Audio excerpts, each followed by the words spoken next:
That can be explained for Azerothian natives, but what about orcs and Draenei? Well, I think that you make a mistake in assuming that just because something isn't from our planet, that it has nothing to do with Azeroth.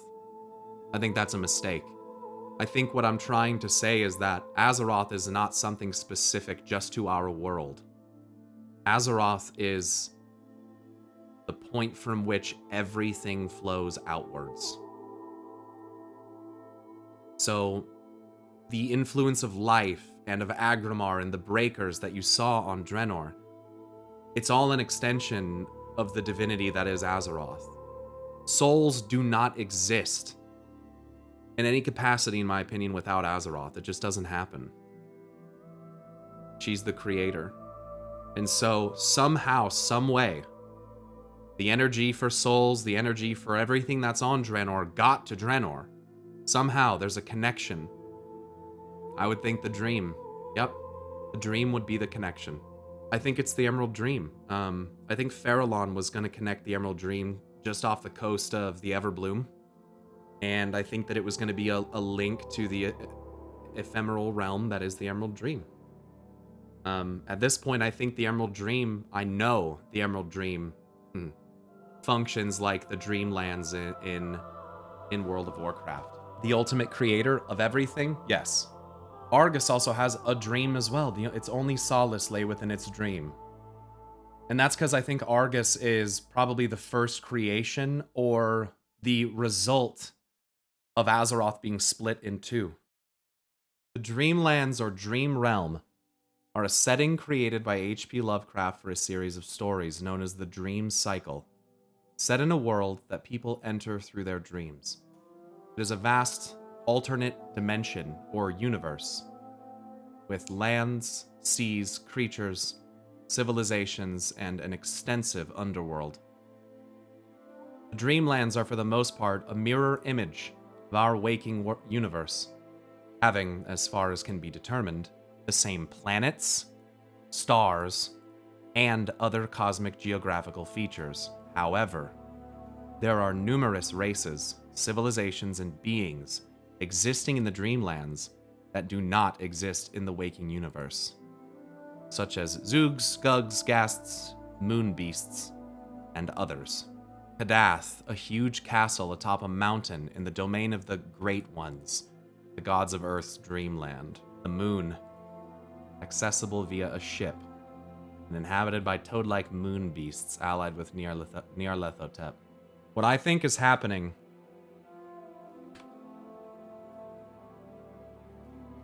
oh man, it's big scale. It's huge scale. It would imply that there is a world, there's a planet for each planet in a reality in every other plane.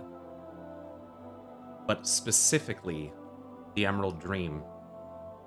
In that, the reason why the dragon that flew out into the dream saw alien and incomprehensible life is because it was actually connecting to other planets, to other realms, life that we've never seen before. So you enter the dream, you enter a layer of the universe with potentially a link to every mortal world through it.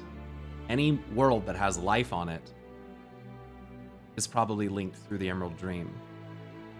And I would think, just a guess, that the way that the Emerald Dream and the realms therein connect back to reality, I would posit is through the sun. Growth, light, life, warmth. Emerald Dream, factory for souls. What if it's not supposed to be emerald? What if the Emerald Dream only looks the way it does because life took it over? Zereth Vitae. And think about Zereth Mortis. Is it that different? As in, life has corrupted it. Order. Life and order. This article is a copy of the Warcraft Encyclopedia, an official article by Blizzard. The benevolent Titans created the Emerald Dream to serve as the underlying blueprint for the planet Azeroth. Located outside the physical boundaries of Azeroth, the dream is a lush and primal forest, the world that Azeroth might have become, had it developed without interference from the sentient races. Although the dream is beautiful, its primal savagery can also be deadly. The dream is under protection of the green aspect, Ysera. After the Titans had shaped Azeroth, they sent Ysera into an eternal trance and charged her with watching over all of Azeroth from the dream.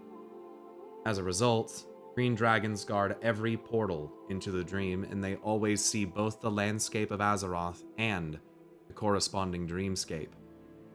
This enchanted vision, known as Dream Sight, allows green dragons to perceive their surroundings with perfect clarity, despite the dragon's closed eyes.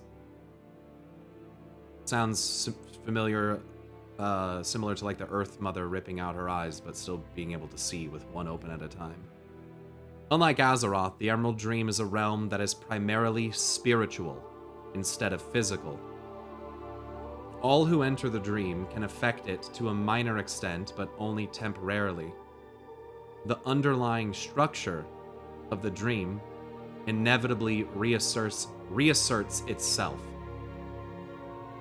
Even Ysera cannot change the dream permanently, nor indeed would she wish to do so. She does not control the dream. On the contrary, it is closer to the truth to say that the dream controls her. Using the dream as her unfaltering guide, she regulates the ebb and flow of nature and the evolutionary path of the world itself. The creatures of Azeroth can visit the Emerald Dream either physically or via dreams, as the realm's name indicates.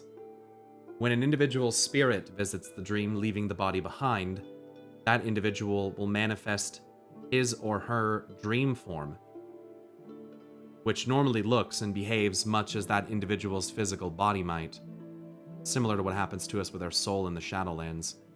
Hence, for most creatures, moving through the dream is achieved in the normal fashion, despite the realm's chiefly spiritual character. These rules do not apply to druids of sufficient skill or experience, who are trained to see beyond physical reality. These druids might be capable of abnormal movement in the dream. A night elf who can sprint at a greatly accelerated rate, walk through solid objects, or even fly. It's quite rare to see such unusual capabilities in non-druids, but it is not beyond the realm of possibility. The dream can be affected by all dreamers to a minor and temporary extent. However, no living creature, except the Titans, has been able ever to permanently change the dream. Ysera herself cannot control or shape the dream, which has its own ecology and a variety of inhabitants, both sentient and non-sentient. Time is meaningless inside the dream. As a result, the green dragonflight, which spends the majority of its time in the dream, is extremely long-lived. Ysera's consorts, in particular, almost never emerge from the dream and are effectively immortal, as are all other permanent denizens in the dream. Because the Titans invested a great deal of work in perfecting their design of Azeroth, the Emerald Dream is not a single perfect vision of what Azeroth would become. The finished design of the planet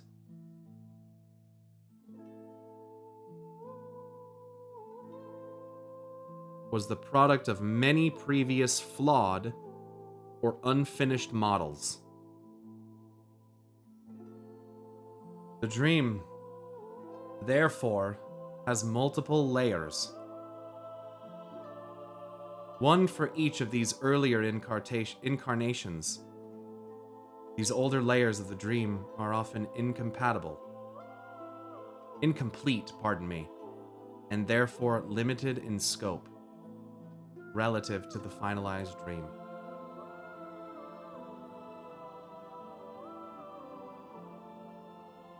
And what do they do with the layers that they didn't want? Is that part of the reason the Titans were always saying we were on the one true timeline? Because maybe it's what leads to their perfected vision of Azeroth, the Emerald Dream. But let me ask you guys something. If the Titans wanted so badly for the Emerald Dream, this unbound realm of life and spirit, to be what Azeroth was like, what does that tell you? Doesn't that kind of like expose the idea that like the Titans, at least one of them, someone is trying to get Azeroth to turn into unbound primal life? And we know that that's not a good thing. We know already that you shouldn't do that.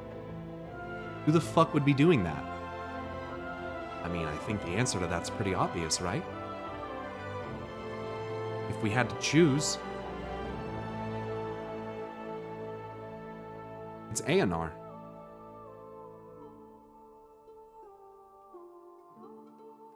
And maybe in her eyes, she thinks it's the right thing to do, but I don't think it is. Why Titans didn't carve out a part of the dream for every world they've ordered? I think they did. I think Draenor was the first time someone tried that. And it almost worked. It was gonna work until Agrimar showed up and stopped it. Right, but why? Because she's a goddess, that's what she wants. The dream was forced on Azeroth from the Titans, I think. You do have Norganon, the Dream Weaver.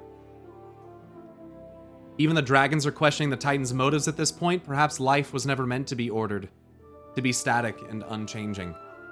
The Titan's servants do not seem to understand that life and death are sisters, bound together in a great cycle. Do they not wish to see this truth? Or is it beyond their fundamental nature to perceive it? If we dragons see it, then it can only mean that we are touched not just by life and order, but other forces as well. Dragons. You guys know that dragons don't come from any other planet? Azeroth is our Tiamat, and no, I don't mean D&D Tiamat. The draconic influence, I think, comes from Azeroth herself. When she awakens, she will probably have some draconic features. Whether that means horns, wings, like, I don't know. We ever seen anyone else like that? Who has what would at first glance be perceived as demonic traits, but people never stop to think, wait a second. This is fan art. This isn't real. You know what I mean? I mean, it's real, but it's not official. He's even got a tail in this art. Which might also... This is Broxagar art. Interesting that he has a tail in this one. Most demons don't have tails. His avatar doesn't have a tail. But that could be fan art, once again. Dude, it's so draconic, it's not even fucking funny. It's so... Oh my god. He's got Deathwing's wings. They even glow at the same place. And even here, in the core of the realm of death itself, life.